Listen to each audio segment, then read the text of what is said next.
Ce que je vais partager aujourd'hui, je ne le souhaite à aucune d'entre vous. Mais si tu passes par des moments impossibles en ce moment, reste jusqu'à la fin. C'est mon témoignage. L'histoire s'est produite avec mon fils. Il avait 4 ans. Un soir, nous étions dans le salon. Il faut savoir que avant ce soir-là, mon fils était malade depuis plus de 2 semaines déjà. Il faisait des fièvres et on traitait le palu comme d'habitude. On a fait les examens, c'était le palu. On a traité le palu pendant plus de 3 jours. L'enfant ne se remettait pas. Et pendant 2 semaines, on traînait, il prenait les médicaments, on partait, on revenait. Et après, ma tante m'a conseillé d'envoyer l'enfant pour faire des examens plus prononcés. Donc, je suis allée à son bureau parce qu'elle travaille dans un centre médical. Et ils ont fait des examens plus poussés en son temps. Les maladies comme la fièvre typhoïde n'étaient pas très connues. Et donc, quand ils ont fait les examens, on a découvert qu'il avait la fièvre typhoïde. Et donc, on nous a prescrit un traitement très lourd, des antibiotiques vraiment très forts et très chers en son temps. On a acheté les médicaments, on est rentré à la maison. Et l'enfant a commencé le traitement. Donc, c'est le même soir où il a commencé le traitement d'antibiotiques. Ce que je vais vous raconter est arrivé. J'étais dans mon salon et Dieu faisant les choses ce jour-là, on ne l'a pas couché dans la chambre, on l'a couché au salon, auprès de nous. Donc, j'étais en train de corriger des copies et il faut dire que l'enfant faisait beaucoup de fièvre. Il était tout le temps 38, 39. Mais ce jour-là, apparemment, il a vraiment chauffé, on ne s'en est pas rendu compte. Donc, je corrigeais et mon mari, qui regardait la télé, il a jeté un coup d'œil sur l'enfant et il a constaté que l'enfant n'avait pas une posture normale. L'enfant était en train de convulser. Il avait les yeux très ouverts et il m'a dit, mais chérie, regarde l'enfant, regarde comment il se comporte. J'arrive, je vois qu'il était en train de convulser. Je n'avais jamais vu un enfant convulser avant. Je ne savais même pas ce que ça voulait dire, convulser. Donc, il était très raide, ses yeux étaient hagards, les yeux étaient retournés. Alors, dès que j'ai vu ce spectacle-là, j'ai juste pris l'enfant dans mes bras. J'ai couru. Dans mon quartier, il y avait une clinique juste en face de moi, pied plat. J'ai couru avec l'enfant dans mes bras. Je suis allée à la clinique. J'ai dit, mon enfant, il ne va pas bien, il ne va pas bien. J'ai déposé l'enfant. L'infirmière qui était là, c'était une fille de salle, même, c'était même pas une infirmière. Elle a vu l'enfant, elle a dit, couchez-le ici. Et là, au moment où je l'ai couché là, il était tout raide. Elle a dit, ah, mais le médecin n'est pas là, le pédiatre n'est pas là, il faut qu'on l'appelle. Donc, elle appelle le pédiatre, on dit qu'il va venir. Et pendant ce temps, elle a décidé parce qu'il était très chaud. Elle a pris des tissus, elle a mis dans l'eau, elle a mis sur son front. Et moi, j'étais là, je regarde, je priais, je regarde. À un moment, j'ai vu que l'enfant a fait un son bizarre, il a exhalé, on va dire ça comme ça. Et il était devenu tout flasque. Il a commencé à baver. Les yeux étaient tout blancs. Il ne respirait plus, je ne sentais plus respirer. Et mon mari était là, il a vu ça, il a commencé à paniquer. Donc moi, qu'est-ce que j'ai fait? J'ai pris mon téléphone, j'ai appelé mon grand frère qui était dans mon quartier. Je lui ai dit, il faut que tu viennes me chercher pour qu'on aille à l'hôpital parce qu'on n'avait pas de voiture en ce moment. Et il est venu très rapidement. On a pris l'enfant, moi j'ai encore pris l'enfant dans mes bras. J'ai dit à la dame, on va partir à l'hôpital de Benjerville parce qu'on habitait à Fékessé, à Abidjan. On a pris l'enfant et pendant qu'on était dans la voiture, l'enfant était dans mes bras. Mon mari, je pense qu'il avait compris que c'était fini. Il a commencé à pleurer. Mais moi, comme la femme de Sunem, franchement, à aucun moment, mon esprit n'a accepté la mort de mon enfant. À aucun moment. Tout ce que je faisais, je priais. Je priais, mais avec ardeur, je ne sais pas, avec rage.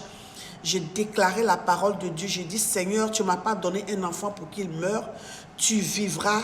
Je disais son nom, je dis, tu ne mourras pas, tu vivras. Tu raconteras les œuvres de l'Éternel. Tu ne mourras pas, tu vivras. Je chasse tout esprit de mort. J'ai commencé à prier pendant la voiture. Tout le temps qu'on était dans la voiture, je n'ai pas fermé la bouche, mes soeurs.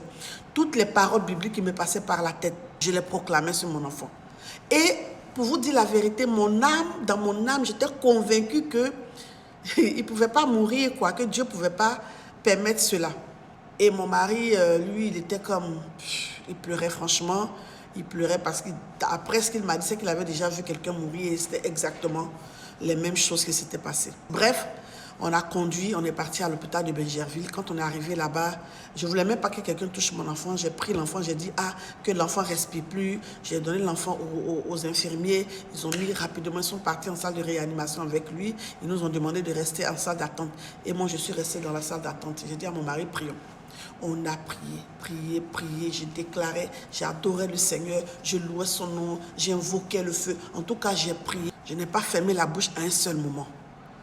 Et on est resté là pendant des heures. Je ne sais pas ce qui s'est passé dans la salle, mais en tout cas, parce que c'était déjà le soir vers les 20h, 21h, donc je pense autour de minuit, 1h du matin, ils ont réussi à le réanimer.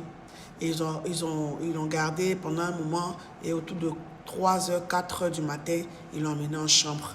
Et on nous a dit maintenant que l'enfant était en chambre, mais il n'était pas encore réveillé. Il avait plein de tuyaux sur lui, il n'était pas réveillé, mais il respirait. Il avait recommencé à respirer. Et on est resté dans la salle là, on a continué à prier. Franchement, ce jour-là, moi, je n'ai pas dormi. On a continué à prier, mon mari et moi, on a prié. Et pendant qu'on priait, l'enfant faisait des cauchemars. Il criait, maman, je vais tomber dans un trou, ils veulent me pousser, je vais tomber dans... En tout cas, c'était une nuit de combat. C'était une nuit de combat.